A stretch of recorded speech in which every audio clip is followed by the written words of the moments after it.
Hello, folks. Welcome to our weekly chats. Just posting the link to the article I'm going to talk about today.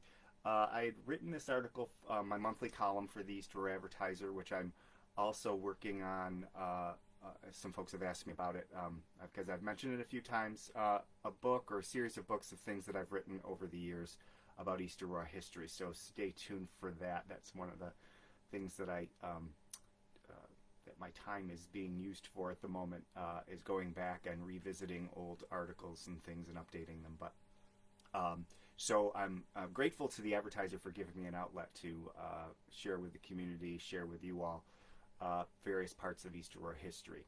One of those articles, that article came out of pretty much nowhere. As what happens a lot with me is, as I'm researching, going through old newspapers, something will pop out, and something I wasn't even looking for. This happens with you, to you, I'm sure, quite a bit as you're looking through old things.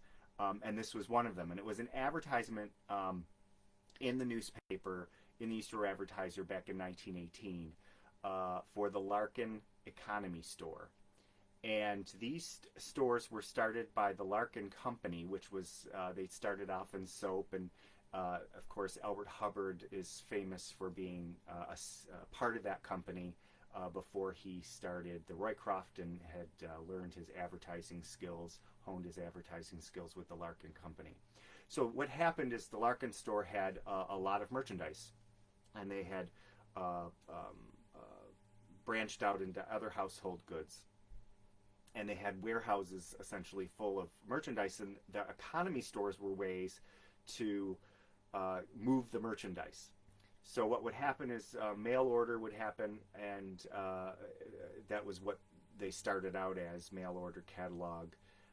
And then they opened these stores, and this was as World War One was coming to an end, and the way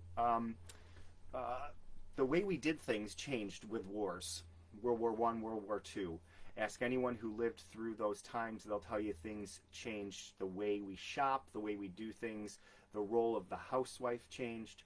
So the Larkin Company had this, essentially, in my opinion, ingenious idea to create little stores, little grocery stores, little household stores, not just in each community in Western New York, but each neighborhood. We had 4 of them in East Aurora at one point, and there was a Midtown Larkin store, a West End Larkin store, an Uptown Larkin store, and then they even added another one in the Midtown area across from the police station. So I came across this article, or this advertisement announcing the opening of the first Larkin Economy store, and what caught my eye was this description, and you can see that if you click on the link to the advertiser and read the article. We actually included a picture of the advertisement explaining what self-serve means. And it talked about instructions, detailed instructions on how you would go into the store, walk around, peruse, pick out your own items, put them in a basket, take it up to the front and pay a cashier, and leave with the items that you've picked. And I thought, well, that seems silly, because isn't that how we shop? Isn't that how you shop? And of course, I had heard about this before, but the idea of not self-serve shopping, but I had forgotten about it. And my grandparents had talked about clerks being at the store. Well, the reason that Larkin had to put out an instruction manual for self-serve shopping in 1918 was no store had done this before. Before that, clerks would wait on you. You'd walk in, and you would hand a list to the clerk, or the clerk would ask you what you were looking for, and they'd bring the items out for you, including grocery shopping. Before this, clerks in a grocery store, small grocery store, would go in behind a counter and get the items for you. And you wouldn't be able to peruse. The concept of perusing through shelves and picking out your own items was very foreign. Now, Piggly Wiggly is in Tennessee, was actually given credit for the first self-serve store, that concept, about a year earlier. But other stores, as I outlined in the article, had other supermarket companies had been given credit for it even earlier than that. But regardless, it ended up on its way to East Aurora in 1918, and I believe, just from the research I was able to do off of that one advertisement, and I did a digital search of self-serve in the advertiser and found that the Larkin Company was the first to have that term used in an advertisement or in a newspaper article. And the fact that they had to explain in detail what self-serve meant, self-serve shopping, just indicates to me that that concept was very foreign to people in East Aurora and Western New York at the time, and that they brought that self-service mentality, that self-service concept to East Aurora. And it must have been really confusing, and I don't have any first-person primary source accounts of how it went, but other places, books that were written about the Piggly Wiggly concept said that it took a long time for people to get used to this concept of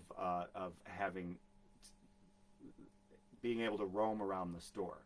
What I find very interesting is that I've gone to some stores where it's full service, where you go in and there are clerks, clothing stores mostly, and I'm just kind of uncomfortable. And I know I've talked to a lot of other people about it. We've gotten so used to self-service, and as I outlined in the article, at first a lot of stores were not keen on this idea, and they actually ran advertisements saying, as a counter to this self-serve concept, that we're going to hold on to this traditional full service, our clerks are here to serve you, that this self-service thing is a fad, or it's not professional. That was a big feeling among stores, was that if we're not willing to serve you, to stop what we are doing and have clerks to wait on you hand and foot, sometimes literally, especially at a clothing store, shoe store, that there's something wrong, that the stores that allow you to cruise around, they're not professional. So it took a couple decades for stores to actually adopt the concept, for customers to feel comfortable with it. But I found it interesting, and supermarkets changed it. So the supermarket came along, and bigger supermarkets, Larkin sold out, and New Way and Loblaws, A&P, they started adopting the self-serve, and actually, as I outlined in the article, it became a selling point. But what I find very interesting is that today, full service sometimes makes us uncomfortable. Like I was saying, that I went into a clothing store, and there were people coming up to wait on you, to bring things out to you. And what do we say? Sometimes they always like follow you around, and they want to help you, and may we help you? And you say, oh no, I'm just looking. Well, that concept would not have happened before 1918 or even later, because it was all full service. So I find it interesting that today the full service kind of makes some of us uncomfortable because we're so used to self-service, but it was actually the exact opposite 100 years ago. So I found that extremely, extremely interesting. One of the things that the self-service replaced, and it sort of bounced back and forth, was the idea of full service. Either you go into a small grocery store, some of you might remember Hub Store, or some of the smaller groceries, A&Ps, and especially your in drugstores, pharmacies, where they would the owner of the store, or the clerks at the store, you would call in your order and they'd have it ready for you. And grocery delivery services were a huge deal, late 1800s, early 1900s, where you would call in your order when people started getting phones in their houses, or at the very least, you would show up at the store with a list, go do other shopping, and come back, and it would all be packaged for you and ready to go. And that delivery services were a big deal. They would actually have pictures in the newspaper of, in some cases, the horse and the wagon, but later on, a lot of the local groceries advertised their fleet of vehicles, usually one or two, and a young man usually was from town would be driving it around and would deliver your groceries. And that was a a new concept, advertised concept, and we see that as nostalgic. Well, at least we did until COVID, right? So now a lot of people, we seem to be going back to that concept of delivery, right? You order online, and either you can go to the grocery store and pick up your order, or they'll deliver it to you. HelloFresh, other services that will deliver your groceries to you. And I had a friend say to me during COVID, well, this is a neat idea. I wonder why it took so long for them to come up with it. And I'm thinking, well, no, it didn't take them long. It just died out as grocery stores started coming along in the supermarkets, grocery stores are there, supermarkets in the 1950s and 60s. It started this whole, and self-service came along where you could pick out your own products and your own food. Housewives wanted to go and look and pick out their own items, and that was a selling point. The delivery and clerks delivery services and clerks picking out and delivering your groceries, that sort of went away. So this idea that grocery delivery is this new concept that came along during COVID, it's not true. It had been around in the late 1800s, early 1900s, actually very much so. And how we've come full circle. Again, what happened? Well, World War I, World War II changed a lot about how we lived, especially the home. Well, COVID did the same thing. So some of the things where grocery after the wars, where they would have people were getting, in technology, people were getting freezers in their homes. They didn't have to have buying items that week. It just gave the way the technology and the way we shop changed drastically by the way we were made to shop. So, for instance, during COVID, we couldn't go to the grocery store, or people didn't want to go to the grocery store, so delivery services became more important. So that concept is not new, the delivery. So, but I thought it was very interesting how our shopping has evolved, and to the point where we just kind of take for granted today that the way we shop today, self-service is the way it's always been done.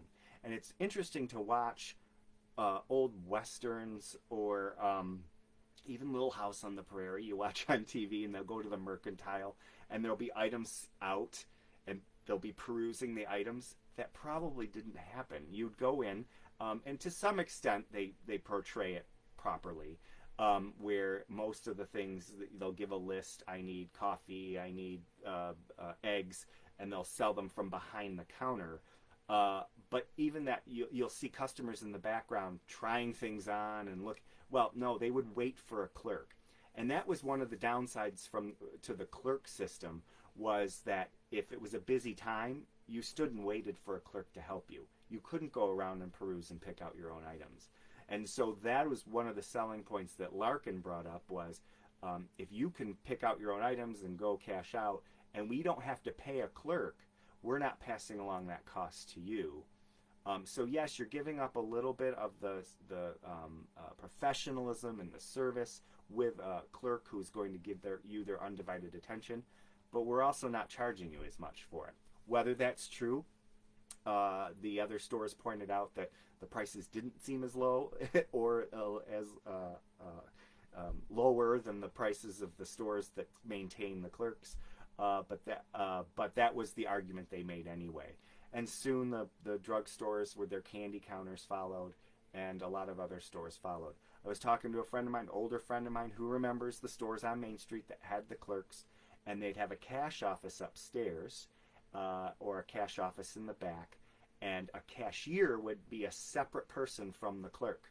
And the clerk would make sure you got the items you needed, would help you in selection of the items, and then when you went to pay, it went up to the cashier. They would make the change and bring it back. So they were separate people. And today, of course, if you go into a department store, and where they do help you, it's the same person, the cashier, and the cash is handled, or the credit cards today are handled at the point of sale, as opposed to a separate office. So today, shopping is much faster, believe it or not, than it would have been in the past. You would have spent a bit of time probably at the grocery store if you were going in and having a clerk help you, and you would wait. Maybe not more time, but you would stand there and wait. But the other thing was is the little grocery store would have been a community gathering place, and people would have talked while they were waiting for their order to be prepared. So it's just different. And of course, they didn't have the credit cards, and they didn't have the self-serve, self-checkout. So we've gone from self-serve, in some respects, we've gone back to delivery and pickup where the order's ready for you. But in other aspects, we've gone even further over to self-serve where we have self-checkout. So imagine what people 100 years ago would have thought, what Larkin would have thought about the fact that there are not only no clerks, but in some cases no cashiers, where you're doing it all by yourself. And of course, there's a controversy over that too. So we've come, the way we, imagine what those people would have thought 100 years ago who weren't keen on or very uncomfortable with the self-serve concept, just even picking out your own items, what they would think of us going up to an electronic machine and checking out the items ourselves. They probably would be appalled. I can't imagine that they would be too thrilled with that. If they thought that getting rid of the clerks was as bad, imagine getting rid of the cashiers in addition to that. And of course, self-serve, that concept just kind of took off in many areas. There were self-serve gas stations at some point where they had to change the laws to allow you to pump your own gas. That didn't happen at all.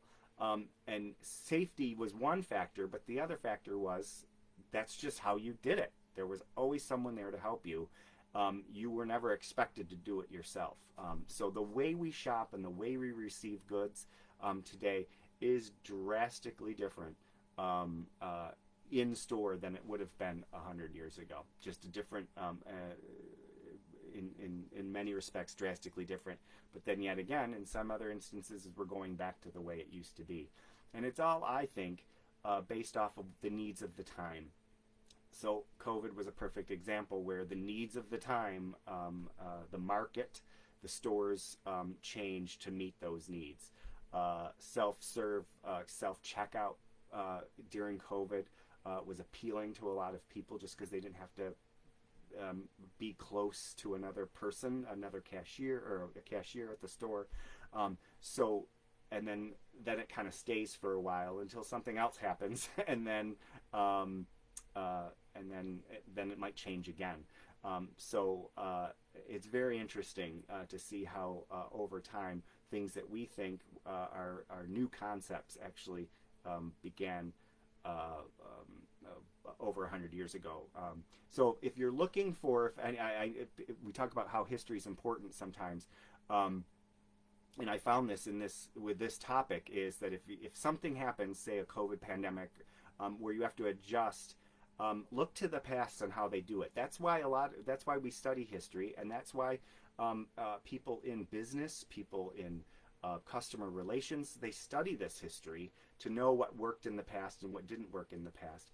And they're just repeating it in a different way with new technology, but they're studying the past to learn more about it. So if you haven't had a chance, I put the link to the article in the comments. I'd love your feedback about it, especially if you remember what it was like to shop with a clerk at a local grocery store. The one friend I talked to is, again, I bring up a couple of my friends who are approaching 100 years old, and I always ask them about these things that I'm reading about in the paper, that I can actually talk to a human being who actually lived through it. And she said, oh yeah, we had clerks who would wait on you, and you would, she looked back at that with nostalgia. And she actually liked that concept. And it forced you to be slower and actually think about what you were purchasing and make a plan rather than rushing in and out of a store and not talking to a human being. You could actually today grocery shop without ever talking to another human or coming in contact with another human. And she thought that concept she preferred the other way that it used to be done. So, and she started talking about some of the stores on Main Street that used to do it that way. So I thought that was pretty neat that someone who's actually still alive today remembers a clerk waiting on you at a small store here in East Aurora, and that concept. So it was quite fascinating. Again, thank you for joining me.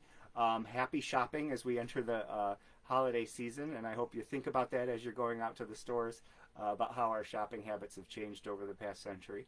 Again, please give me comments and questions. A lot of the topics come from you. I'm still working on a couple. I've got some great questions that I need to do a little more research on. And just either put them in the comments or send me a private message. Again, if you like what you're listening to, like what you're hearing, please share, share, comment. Anything you do supports this, and I do appreciate that. And again, these videos are also included on the YouTube channel under my name, Robert Lowell Goller. Thanks again for listening, and we'll see you next time.